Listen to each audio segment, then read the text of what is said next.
Estrategias para el abordaje audiovisual de fenómenos folclóricos. Esta ponencia busca reflexionar sobre la forma de generar material audiovisual estudiando las músicas folclóricas del noreste uruguayo. Cuando se dice abordaje, se tiene en cuenta la misma noción náutica de abordar, entrar en una embarcación. Se trata de aproximarse a una región, a una realidad, en este caso ajena a la cotidianidad de quien la investiga, para estudiar algún aspecto particular de la misma. En este caso, se trata de estudiar los fenómenos musicales de la región mencionada, y cuando lo abordamos de forma audiovisual, lo hacemos utilizando al menos una cámara que va registrando el fenómeno, la situación abordada. Se llega a determinados parajes provistos con cámara, dispositivos de grabación de audio y algunos otros accesorios. Esto es básicamente lo que se intenta referir con abordaje audiovisual. La noción de estrategia también es relevante. Lo que buscamos es identificar una serie de técnicas para realizar tal abordaje, insistiendo en que estas técnicas nunca serán reglas. Retomando la diferenciación hecha por Bourdieu entre regla y estrategia, la idea es llegar a tener una cierta capacidad de improvisación basada en ciertos bocetos de lo que puede acontecer en campo, como un músico que domina ciertas técnicas y fundamentos para improvisar en una ejecución musical, pero que en ningún momento tiene una regla estricta para seguir. Por supuesto que está claro que existen reflexiones de este tipo desde al menos los comienzos de la existencia del cinematógrafo. Sin intentar abarcar todo el espectro, se esbozan a continuación algunos antecedentes que han sido tenidos en cuenta. Las referencias teóricas estarán relacionadas en algún caso con el trabajo de campo ya realizado en esta región que estoy llamando noreste, principalmente sobre acordeonistas y bandoneonistas folclóricos, buscando tornar explícitos algunos de los preceptos que estuvieron presentes en el abordaje audiovisual ya realizado, pero también algunos de los que se espera estén presentes en futuros abordajes. Dicho de otra forma, me referiré a acontecimientos ya sucedidos al mismo tiempo que planteo consideraciones para diseñar próximas experiencias a suscitar, en particular lo que propondré como generar situaciones favorables y otras experiencias más bien ligadas a la edición del material audiovisual. Decía que es al menos desde los comienzos del cine que existen antecedentes que trabajan el material audiovisual como parte de una investigación. La lista puede ser extensa, pero ciertamente, en lo que refiere a la academia concretamente, las exploraciones del matrimonio de Gregory Bateson y Margaret Mead,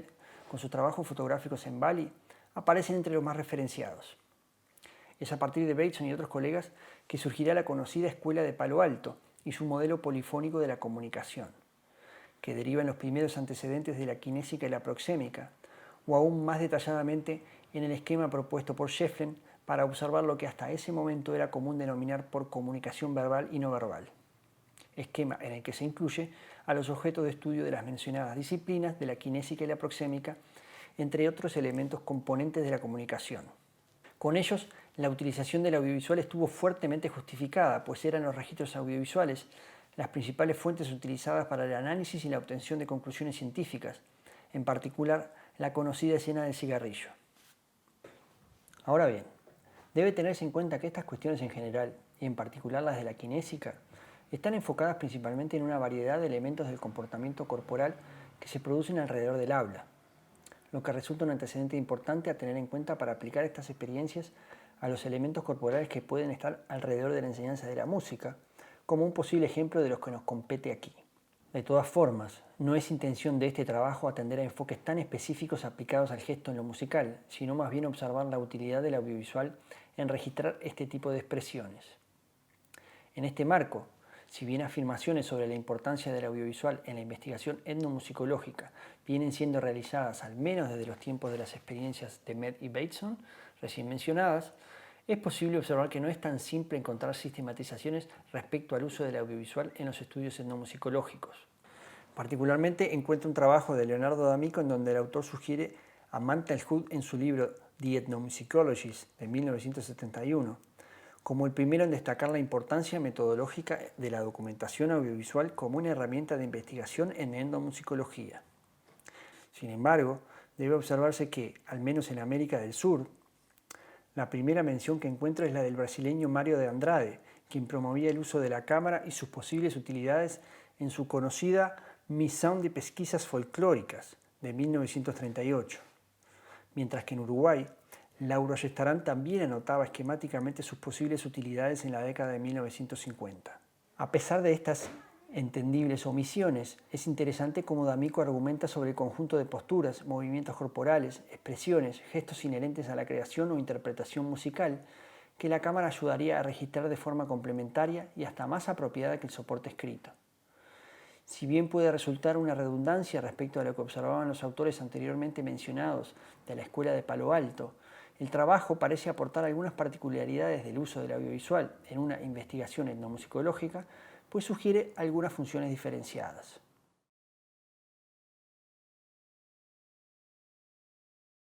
Anotaba en trabajos anteriores que, sea con o sin cámara, el objeto de estudio nunca es el mismo con un investigador presente que sin él.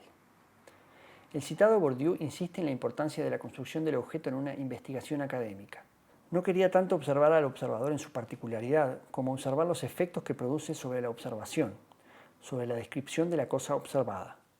Para reflexionar sobre este punto, voy a proponer algunas situaciones hipotéticas que podrían encontrarse en el trabajo de campo propuesto sobre músicas folclóricas del interior del Uruguay. A priori, la presencia de la cámara, combinada con una adecuada estrategia, podría ser uno de esos fenómenos que entendemos puede ser motivador de ejecuciones musicales. Si bien sobre el final de este trabajo se mencionan algunas estrategias concretas de filmación, en lo que concierne al punto que pretendo tratar ahora, adelanto que esta adecuada estrategia refiere a la búsqueda de lo que estoy llamando situaciones favorables. En un hipotético encuentro con un músico determinado, con el que por distintos motivos no hemos tenido contacto con anterioridad, se podría esperar, o más bien se podría buscar una forma de aproximación en la que el músico tenga su propio interés de dejar registrado algo de sus dominios musicales. Pero claro, también hay que prever que esto puede no ser así en algunos casos. En el caso de que el músico no tenga este interés, queda la posibilidad de preguntar si hay interés en compartir su música y permitir hacer anotaciones con fines académicos. Sin embargo, ya ocurrió que algunos de los músicos reaccionaron con desconfianza respecto a los supuestos fines académicos de mis consultas, comparándolos con fines políticos. El músico entonces puede también no tener interés en ese otro fin, lo que daría a entender que este desinterés no tendría que ver con la presencia de la cámara.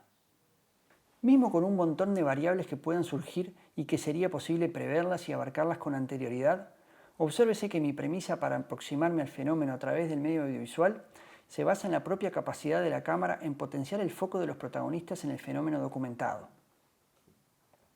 En este caso, la construcción del objeto que relacioné a lo que sugiere Bourdieu se refiere, entre otras cosas, a performances musicales que puedan ser ejemplo de las músicas folclóricas, en este sentido que puedan ser grabadas y que no sea solo lo que los músicos hablan de esas músicas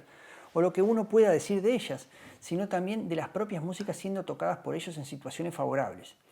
Y por los varios motivos que estamos intentando explicar, entendemos que una buena forma de llegar a las propias músicas y de generar estas situaciones favorables es grabando el audio y filmando las mejores performances posibles. La hipótesis se basa entonces en que, incluso si los músicos ya no tocan usualmente, con el pretexto de la filmación surge una motivación que puede hacer a los músicos y otros involucrados recrear condiciones favorables para nuevas performances y momentos de encuentro entre la música y sus protagonistas. Inclusive, para generar confianza con el entrevistado, acostumbra adelantar la posibilidad de editar los posibles errores en las futuras utilizaciones de lo grabado. Esto genera más comodidad para el entrevistado, que puede olvidarse de la preocupación de tener que tocar, cantar y hasta hablar bien para la grabación e intentar tocar bien porque la situación es favorable para él. De esta forma, más allá de otras posibles estrategias que voy a presentar más adelante, lo importante a resaltar aquí es que la filmación tiene la posibilidad de convertirse en una instancia favorable para los posibles entrevistados protagonistas, una nueva instancia para tocar música y así el propio trabajo de campo construye también el objeto. Según McDougall, sería satisfactorio pensar la antropología visual como una disciplina que ha evolucionado sistemáticamente, comenzando con algunas pinturas y dibujos en línea, incorporando fotografías en el siglo XIX, adicionando movimiento a su repertorio en el cambio de siglo y luego madurando en uno de los dialectos o discursos aceptados de la antropología contemporánea. Aunque McDougall reconoce que esta última etapa no necesariamente ha sido alcanzada, este planteamiento viene a resumir muy sucintamente un largo vínculo entre la antropología y la imagen visual, que en el caso de las imágenes en movimiento se remonta al nacimiento mismo de las tecnologías para captarlas y proyectarlas. Mencionamos que existen numerosos autores que se dedican a justificar las utilidades del material audiovisual en investigaciones académicas, pero se observa que McDougall insiste constantemente en diferenciarlo del universo de las palabras. El desafío sustancial para el pensamiento antropológico proviene no simplemente de ampliar su visión purista, sino de introducirse en sistemas comunicativos diferentes de la antropología de las palabras. En esto revive la cuestión histórica de qué hacer con lo visual. Y aquí surge una de las principales cuestiones a tener en cuenta a la hora de escribir sobre el material visual y la visión que desde la escritura podemos dar sobre el mismo. ¿Qué hacer con lo visual? Tiene que ver fundamentalmente con la forma en que editamos el material, sea en el momento de filmar o sea en la isla de edición. Pues parto de la idea de que es posible editar en cámara, es decir, si el director es el mismo camarógrafo o existe un entendimiento apropiado entre director y camarógrafo, al momento de filmar ya se están adelantando los cortes y recortes en lo filmado, algo que ya viene siendo sugerido por el mencionado Ruch. Circunstancialmente, una breve contraposición que surge de algunos diálogos entre Bateson y Margaret Mead parece resumir a grandes rasgos dos posibles líneas de trabajo a seguir a la hora de conducir una investigación utilizando el audiovisual. Bateson había querido conducir la investigación por medio de la filmación, pero Mead había querido filmar primero y analizar después. En esta cita se diferencia la intención de Mead de poner la cámara fija en el trípode y dejarla grabando lo que ocurre frente a ella, mientras que Bateson proponía grabar con la cámara en mano, una extensión de los ojos. Observamos que las dos líneas vienen a resumir y a enmarcar a grandes rasgos las formas de abordar un objeto de estudio con una cámara de registro audiovisual. Lógicamente, habrá un montón de excepciones que no van a entrar dentro de esta división, o que pueden haber otras tantas estrategias que pertenezcan a ambas. Pero para lo que nos concierne en este momento, entiendo que esta división será útil. Por un lado, la cámara permanece inmóvil mientras los acontecimientos ocurren delante de ella, mientras que la otra línea busca que la cámara sea una extensión del propio investigador, y nos lleva directamente a los escritos pioneros de Vertov con su conocida propuesta de cine-ojo, y especialmente con mucho de lo que acontece en el cine a partir de la década de 1960, y las corrientes que han ido surgiendo desde entonces, comenzando por el propio Jean Ruch, que directamente tomaba a Vertov y Flaherty como principal antecedente de sus trabajos. Tomando como referencia lo mencionado hasta ahora, la estrategia de filmación ha estado basada en primer lugar en generar confianza entre los protagonistas y el equipo de grabación, reducido a 2 operadores como máximo. Para generar esa confianza, la referencia principal es la propuesta participativa de Ruch, particularmente en el nivel de la filmación. Pero debe estar claro que se trata de un tipo de participación que pocas veces aparece mencionado como propia de la participación propuesta por este autor. Es decir, diferente de lo que comúnmente se llama video participativo en la antropología visual,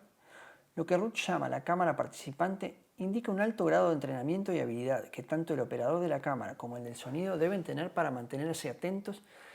y reconocer la calidad de lo que están grabando, parando y retomando a partir de criterios que resultan casi como reflejos motores,